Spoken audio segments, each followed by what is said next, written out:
Mr. Corman, my first question would be, Prime Minister Mr. Orban administration has just implemented several unique economic policies. How does the OECD evaluate the impact of these policies on Hungary's overall economic stability and growth? Hungary has transformed into a successful export-oriented economy, and if I look at what has happened in Hungary over the last 10 to 15 years, more people in jobs, employment participation levels, which back in 2010 were below the OECD average, are now above the OECD average. Unemployment is low. Export volumes have been growing strongly, and indeed Hungary has been successful in attracting significant levels of investment. It is true that in the context of successive external shocks and in particular the economic impact of Russia's war against Ukraine, that Hungary experienced very high levels of inflation, but Hungary also got on top of that very high level of inflation very quickly, to the point where the National Bank of Hungary towards the end of last year was the first central bank in this region that could start with monetary policy easing, which we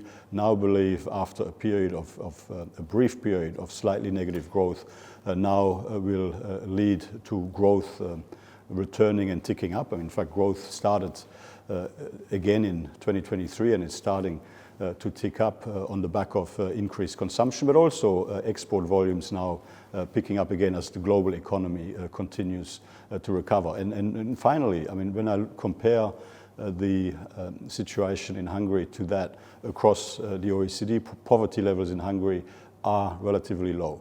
Having said all of that, there is still room for improvement, and in our economic survey of Hungary, we make a series of recommendations on how Hungary could further improve its economic growth performance in a way that helps to increase incomes and improve living standards in an inclusive way across the economy, in particular when it comes to boosting labor productivity. Labor productivity in Hungary is comparatively low compared to other countries in the region, and also making sure that people across Hungary from all socioeconomic backgrounds have the best possible opportunity to participate in and benefit from economic development and growth, in particular through an increased effort when it comes to the quality of education. According to Mr. Orban's, the big question is whether there will be connectivity between the Western and Eastern economies, and thus economic rationality will once again prevail. How do you view the process? Are we moving towards connectivity or division?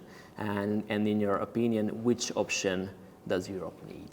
I think that if you look over the last several decades, if you look at the history of trade since the Second World War, there's no question that people around the world have benefited from growing global trade and have benefited from globalization. Global trade has helped lift hundreds of millions of people around the world out of poverty and has helped drive increases in incomes and living standards. But by the same token, in the context of the pandemic, in the context of the war in Ukraine, and also in the context of our environmental and social aspirations as a community, there are issues to be addressed. The key is to not throw the baby out with the bathwater. So one, we don't need deglobalization, we don't need decoupling or economic fragmentation. That would make people around the world poorer.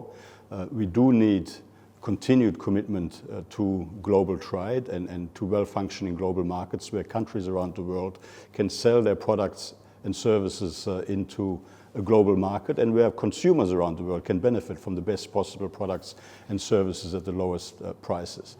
But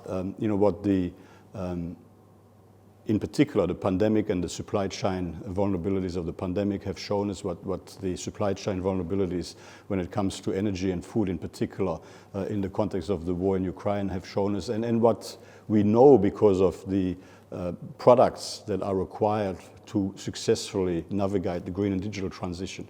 We do need to focus on making sure that to the greatest extent possible we de-risk global trade. So we need to boost global trade, we need to have more trade and more investment, And in that sense, more connectivity and certainly the broadest possible connectivity around the world. But by the same token, we also need to be quite clear-eyed about making sure that there is not excessive concentration of either supplier or market arrangements. And that is, I think, a sensible reflection. So let's not throw the baby out with the bathwater, but by the same token, let's make sure that we improve the way globalization works and the way globalization delivers benefits for people all around the world. How does the OECD view Hungary's current fiscal strategy, especially regarding public spending and debt management? In the wake of the pandemic, in Hungary, like in countries around the world, very significant fiscal support was provided to households and to business in order to ensure that the economy was supported through what was a massive 1 in a 100-year shock. And that was entirely appropriate. But what it does mean is that Hungary, like other countries around the world, has now an elevated public debt position and right now also an elevated deficit position. And so what we are saying is that there is a need to increase the level of fiscal consolidation. One, to ensure that fiscal policy supports monetary policy in continuing to bring inflation down and to keep inflation down, but also to create the fiscal space to deal with some structural pressures like those related to population aging, but also to create some fiscal space to deal with any future shock. And of course, the constitution in Hungary prescribes a 50% limit on public debt as a share of GDP, which currently is exceeded. And so, I mean, in our report, we certainly recommend additional efforts to achieve fiscal consolidation and to get back onto a trajectory where public debt as a share of GDP comes down below 50%. With the Hungarian government's emphasis on making Hungary more competitive, what areas does the OECD identify as key for Hungary to invest in to boost innovation and economic competitiveness? Well, if you look at the relevant indicators that compare Hungary to countries in the region, there is significant opportunity to boost competitiveness in the domestic economy, in particular when it comes to retail, energy and transport sectors, and also regulation of professional services. It's essentially removing barriers to entry for new firms and also to make it easier for unviable and unsuccessful firms to exit the market rather than to keep going and tying up capital and labor. And there are various recommendations that we're making in the report, including improvements to the insolvency framework to really just ensure that the competitiveness internally within the Hungarian economy is increased, and also that productivity, labor productivity is increased. Also, these actions can make Hungary more attractive for those ones who like to invest. Investors. Well, certainly. I mean, increased productivity, increased competitiveness, will be one of the factors that will attract additional investment, no question. And additional investment in itself will help to improve international competitiveness.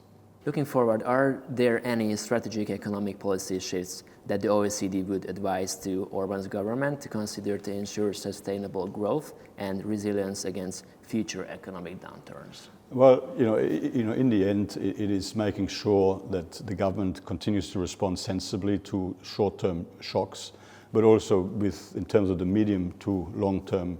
Hungary is a globally focused, but also globally exposed, export-oriented economy. So, when the global economy performs well, when the European economy performs well, that is very good news for Hungary, and Hungary is very focused on seizing all of those opportunities. But when the global economy or the European economy or the German economy perform less well, then that also has an impact on the Hungarian economy. So I guess it's a matter of making sure that all of the factors that are under the domestic control of the government to boost competitiveness, to boost labor productivity, to ensure that the EU funds, the remaining EU funds, are also released, which will help boost investor confidence, that all of these things are done to the best of Hungary's ability. But one of the areas that I think is really important is in the space of education.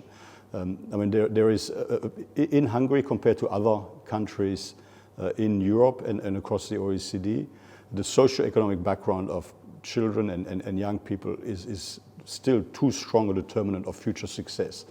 And by taking a better targeted approach to education policy, and by making a more genuine effort to ensure that children and young people from all socioeconomic backgrounds have the best possible opportunity to succeed, I think that would also have positive and beneficial impacts for the Hungarian economy.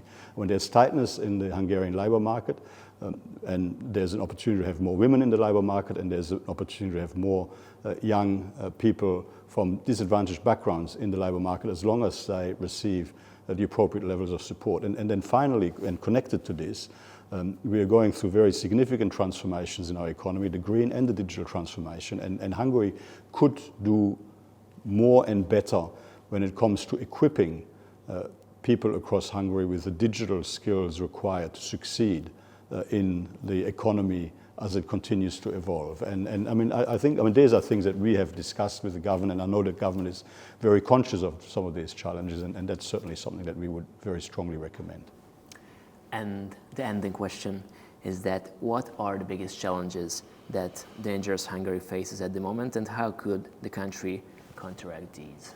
Well, for an economy like Hungary, one of the big exposures is what happens in the global economy and the impact that has on its own economic performance.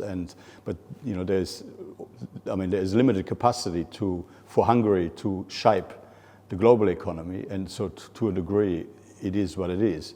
But because of that, it's very important that internally within Hungary that you put yourself in the strongest possible position, both to seize the opportunities when they present themselves, but also to be resilient in the context of the more challenging times when they inevitably present themselves.